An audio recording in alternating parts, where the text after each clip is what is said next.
The last shall be first. Leadership must come through submission. How does one achieve true leadership? First, one must be submitted.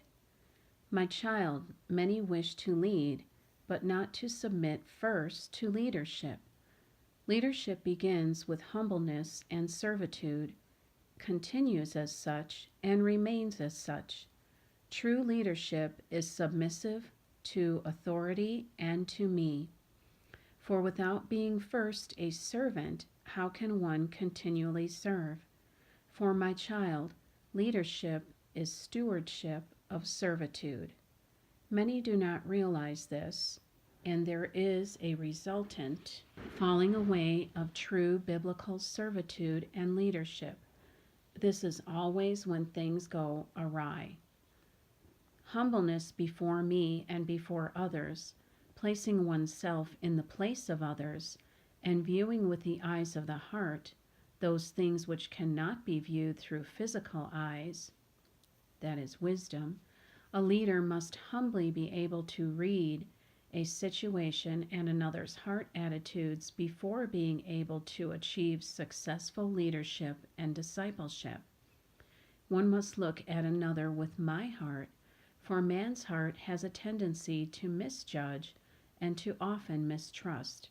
This is not a desirous virtue, but rather a propensity of man's heart, which is why a discipleship heart must be humbled before it can truly serve effectively to lead others the way I require of them.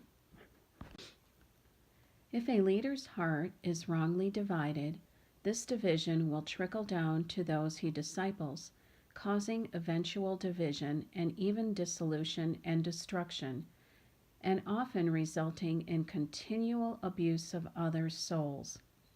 Many, my child, have stepped away from my church as a direct result of leaders' hearts being out of sync with my heart.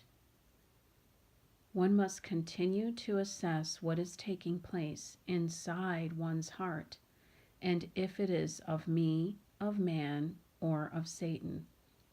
One's heart often displays a recognizable hurt that has never been addressed properly, which leads improperly, using that which has not ardently been addressed and healed in order to effectively lead and counsel and teach.